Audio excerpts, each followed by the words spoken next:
Chers spectateurs, nous vous invitons à reprendre vos places. Le spectacle va bientôt commencer.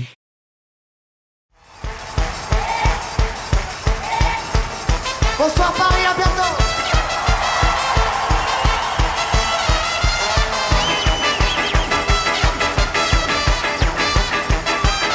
Radio Beba present.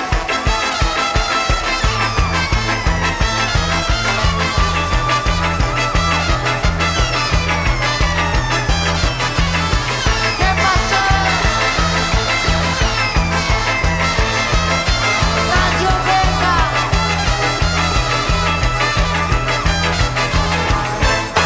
Pași dans journal de pandémie à mi-franc, Arad, Roumanie!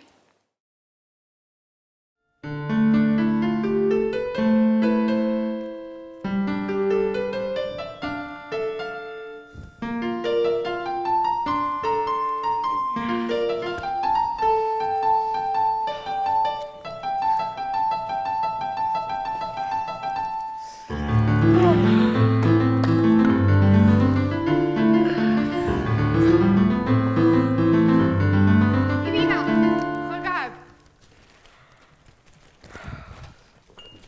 Mince alors, on n'ose plus ouvrir un journal. Mais oui, c'est horrible. Ça fiche la trouille. La triste est avenue de peur. Mais oui, tiens, rien que le titre. Le fils étrangle sa mère. Ce pont après avoir tué sa femme. Mon Dieu, les hommes. Faudrait les pendre tous. Oui. Une femme seule brûlée dans son propre appartement. Non, New York, un avion s'écrase. 60 morts. Ah, enfin, ça c'est aux États-Unis. Heureusement. Que 60, juste parce que l'avion n'était pas plein. Sinon, il y aurait eu facilement 300. Non, tiens, tue ses enfants, puis se suicide. 3 morts dans un accident d'automobile. Forcément, ils roulent comme des dingues. Motard pulvérisé contre un mur. Mais c'est fou. Alors, je n'ai pas raison de ne plus sortir de chez moi. Bien sûr que j'ai raison. Bien sûr qu'on a raison. Je reste tranquillement sur ma terrasse et je m'occupe de mes fleurs. Bien sûr que je vais de ne plus sortir. Après tout, c'est pas plus mal qu'on n'ait pas le droit de sortir. On est bien chez nous. On est à l'abri. La ville, je peux très bien la voir d'ici. Et ça me suffit. Heureusement que j'ai trouvé cet appartement. Ces immeubles à 10 étages ne sont peut-être pas très esthétiques, mais ils sont pratiques. Voilà, chacun dans sa boîte. Et confortable, oui. Ici, au dernier étage, c'est le paradis terrestre. Non, mais quelle vue super. Des toits, Des coupoles. des terrasses. Et loin, à l'horizon, les montagnes. Les montagnes bleues comme le ciel. Quelques oiseaux, mais pas trop. Juste ceux qui ont appris à digérer le plastique. Et surtout, pas de virus. Ça ne vole pas cette saloperie. Ça rampe là, en bas. Et seulement, après 22 heures, il paraît. Enfin, dans d'autres pays après 18 heures. Non, c'est 22 heures. J'ai lu que c'est 22 heures. Ça doit dépendre du fuseau horaire. Mais moi, de toute façon, je n'y vais pas là en bas. Pourquoi sortir? Moi, depuis un an, je n'ai pas mis les pieds dehors. Après tout ce stress, j'ai besoin de... silence. De repos. Moi, je suis incompatible avec cette époque. Oui, toute cette agitation finirait par me tuer. Je suis trop sensible, trop émotive. Rester chez soi. Voilà la seule solution pour ne pas perdre la tête. Non, je n'achèterai plus de journaux. Terminé. Que des magazines. Oui, de magazines de mode, d'art, de tourisme. Et des livres. Plein de livres. Oui, de livres d'horticulture. Je dois éliminer de ma vie tout ce qui pourrait bouleverser mon équilibre. Je suis très bien ici, avec mes fleurs. Voilà, j'ai mon café, ma tasse, mon confort. Que demander de plus? Si jamais j'ai envie d'échanger des idées, je pourrais toujours inviter Un ami. Mais pour le moment, je n'éprouve pas le besoin de changer des idées. Si je veux écouter de la musique, j'allume la radio. Mais Je n'ai pas envie d'écouter de la musique. Et si jamais je m'ennuie? Si jamais. Et si je m'ennuie, je regarde. Oui, mais quoi? Je regarde les toits. Les petits chats. Les petits nuages. Les avions qui passent. Wow. Quand il y en a. Les mouches. Moi, je regarde chez les voisins. Il y a toujours de l'activité chez les voisins en ce moment. Oh, ils sont tous coincés chez eux. Et si j'ai envie de sortir quand même? Je n'ai qu'à regarder en bas. Quand je vois toutes ces voitures, je change d'avis tout de suite. Ce ne sont pas des voitures, ce sont des cercueils à moteur. Oh, encore 3 boutons, tu vois? Oh, mais comme ils sont beaux. Hé, jeune homme, qu'est-ce que tu fais là? Comment? Tu répares les fils électriques à cette hauteur? Ah, je vois, c'est un court-circuit. Mais tu n'as pas peur de tomber? Ah, je vois, c'est ton métier. C'est un métier assez incommode, n'est-ce pas? Pourquoi? Parce qu'en général, je ne dis pas ça pour toi, mais en général, j'insiste, quand on se trouve en hauteur, il y a de fortes chances qu'on tombe. Oui, c'est le principe de la gravité. Bravo. Quelques secondes de vertige. Hop, t'es parti dans le vide. Tu rigoles? Tu peux rigoler si ça te fait plaisir, mais sache que c'est complètement irraisonnable de travailler dans de telles conditions. Oui, Et pas attaché en plus. Pas besoin, tu dis. Ah, bon. Non, c'est pas bon du tout. L'entreprise pour laquelle tu travailles n'a pas le droit de mettre en danger la vie de ses employés. Tu m'excuseras, jeune homme, mais c'est mieux que toi. Non, fais pas ça. Tu ne vois pas que ça me donne de surfaute. Et arrête de dire comme un enfant. Et toi? Oui, toi. Ah, tu m'entends? Ah bon. T'as une famille? Non. Ah non! Tu es célibataire? Et tu n'as même pas une petite amie? Vraiment? non. Un beau jeune homme comme toi. Tu as dû en briser de cœur, toi, je parie. Ah, quel don Juan. Tu sais parler en plus. Fais attention. Qu'est-ce que tu fais là? Tu allumes une cigarette? Mais t'es fou, quoi. C'est le moment idéal pour fumer, à ton avis? Non, mais tu vas fumer après. Comment ça? Quand après? Quand tu descendras. D'ailleurs, quand est-ce que tu descendras? Quand? Dans une demi-heure. Tu en as encore pour une demi-heure. Et tu vas me laisser encore une demi-heure dans cet état? Une demi-heure de plus d'angoisse? Crois-tu que je veux te supporter de te voir te balancer au-dessus de ma tête pour encore une demi-heure? Mais arrête de rire une fois pour toutes. Tu ferais mieux de te dépêcher. Les inconscients comme tous les hommes, ils scrapent tes héros. Tous pareils, ces hommes. Moi, quand je vois quelqu'un en danger, je fais une crise. Mais comment ça? Une crise de quoi? Ça ne te concerne pas. Je peux faire toutes les crises que je veux, d'accord? Oh mon Dieu, mais je suis très sensible. Voilà, maintenant, tu sais tout. C'est inadmissible. Comment est-ce possible? Pourquoi? Pour quelle raison choisis ce métier? Mais il y a plein d'autres métiers. Pourquoi choisir justement celui-là? Non, je vais te dire pourquoi. Parce que t'es inconscient, voilà pourquoi. Pourquoi? Parce que tu peux tomber. Tu ne peux pas tomber. Et si tu tombes, malgré tout? Et je me croyais à l'abri ici, chez moi. Et voilà ce qui m'arrive. J'étais tranquille et t'as tout gâché. Dis-moi franchement, mais franchement, t'as choisi ce métier juste pour impressionner les femmes, non? Avoue-le, Je sais que c'est vrai de toute façon.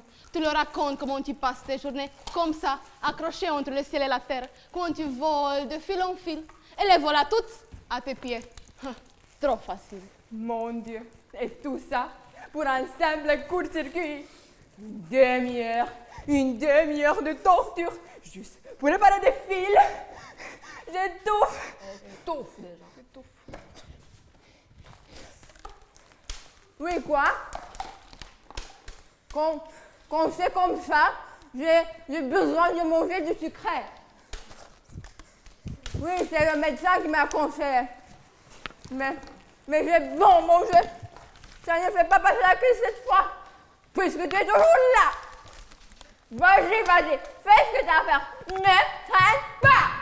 Et arrête de rire. C'est comme ça que tu traites les gens qui s'inquiètent pour ton sort. Oh, les hommes. Comme si tout vous était permis. On dirait Umberto. Comment? Mon mari? Non, il est mort. Vraiment mort. Écrasé par une voiture sans permis. Il était assez frêle, le pauvre. Je suis veuve. Je lui donnais plein de conseils. Et lui, il n'écoutait jamais. Tu sais ce qu'il m'a fait un jour? Non, pas ça. Il a passé son brevet de pilotage. Ensuite, tous les après-midi, il se baladait dans le ciel. Arrête et fais attention au marteau. Si tu le fais tomber, tu peux tuer quelqu'un. Oh, mais pourquoi tu te fâches? Tu es fâché? Je le dis pour ton bien.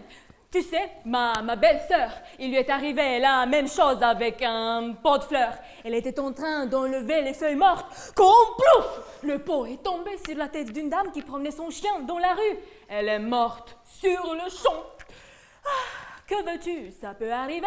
Et c'est pour ça que je te le dis tout le temps. Il faut faire attention. Quoi? Qu'est-ce que tu dis? Ah, t'es très patient. Ah bon? Avec un tel métier, j'imagine. Alors, où en es-tu? Oui, c'est à toi que je parle. Comment fais-tu pour être toujours de si bonne humeur? Tu m'épates. Moi, ça fait longtemps que je ne suis plus de bonne humeur. J'ai une vie trop tourmentée, moi. Oui, moi je suis disponible.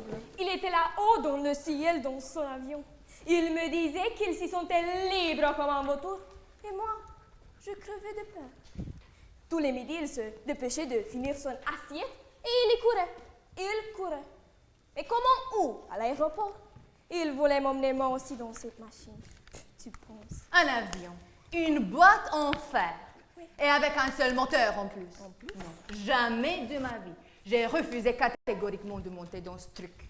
Et le jour où, comme prévu, on m'a appelé pour me dire que l'avion de mon mari s'était écrasé contre le sol. J'ai éprouvé une douleur, une terrible douleur. Il a été dévasté lui aussi. Oui. C'est pour ça qu'il n'a pas vu arriver la voiture qui lui a roulé dessus.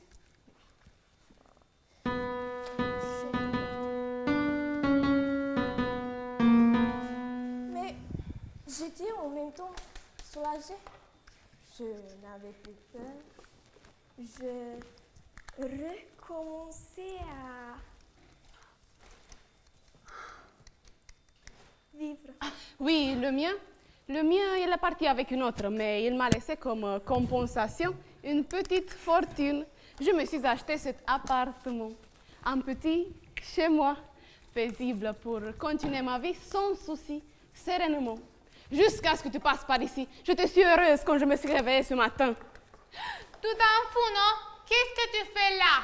Un autre, on est fini depuis longtemps. Travaille et arrête de bavarder. Et moi, j'ai tellement hâte de te voir en bas. Et moi aussi. Comment? Je n'ai qu'à ne pas regarder. Mais qu'est-ce que tu crois, mon cher, que j'ai un cœur en pierre? Et quand je sais que tu es là, si près de moi, je ne pourrai pas t'abandonner comme ça, non? Jamais, jamais de ma vie. Ah, je suis comme ça. Rien à faire. Et moi, je suis trop sensible. Trop sensible. Je te l'ai déjà dit. Merde! Encore des fourmis! Elles bouffent tout! Je vais vous donner à manger, moi! Hé, jeune homme, dis-moi s'il te plaît, quelle distance y a-t-il jusqu'en... Bah, approximativement. Ah, c'est vrai, c'est pas mal. Et ça ne te fait rien de connaître la distance? La distance approximative, bien sûr. Ah, bravo. Tant mieux. Hé, jeune homme, où es-tu? Bon sang, mais arrête ces plaisanteries. J'ai failli en mourir de peur.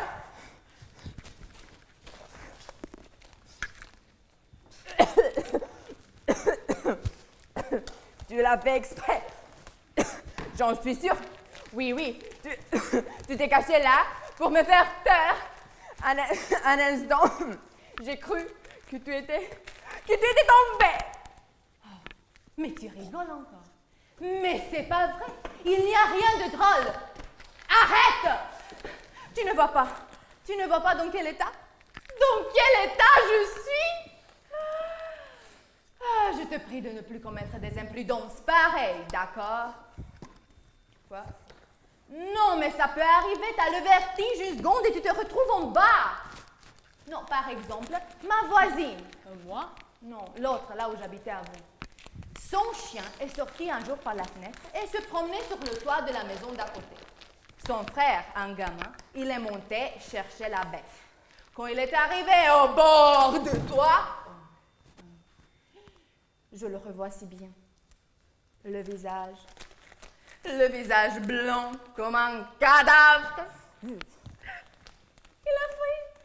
a failli tomber. Il m'a raconté ce qu'il avait ressenti.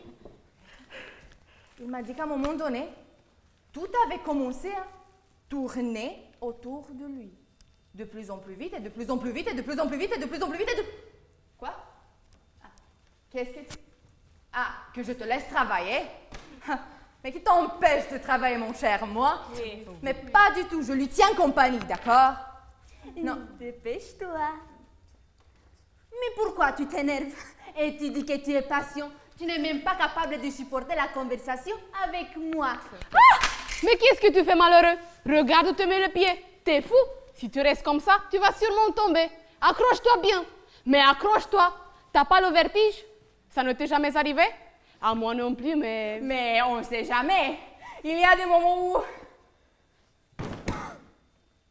Voilà. Maintenant, par exemple, je sens que la maison tourne avec moi. Je regarde en bas. Mon Dieu, comme ça tourne vite. Le grillage. Où est le grillage du balcon? Et la maison. La maison se met à trembler. Accroche-toi! Regarde, la rue monte vers nous. Et l'immeuble en face, il tourne lui aussi. Et les voitures, elles montent, elles aussi. La rue, elle nous tombe sur la tête.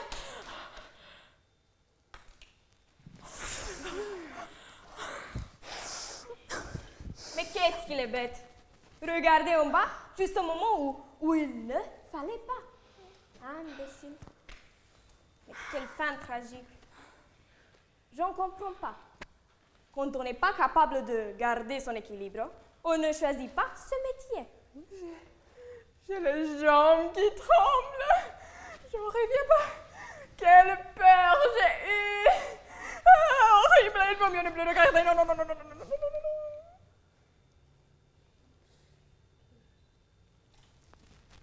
Mince alors. Il n'a même pas fini son travail. T'as raison. Les électriciens d'aujourd'hui. Oui. Imbécile. Inadmissible. Quelle incapable. Mais ça, ça veut dire que demain, on va en envoyer un autre pour finir le travail. Et moi, je devrais subir une nouvelle crise de nerfs. Encore quelqu'un que je dois sauver. Une autre chance de rater, mais peut-être demain. Hein. Encore un nouveau. Un autre circuit roulant. Encore de l'activité chez les voisins. Et mes attaques de panique et les kilos en plus. Quelle vie! Quand est-ce qu'elles vont finir nos souffrances? Mais je lui ai dit 1000 fois d'être prudent. Et lui, il rigolait. C'est ça, les hommes, hélas. Et demain?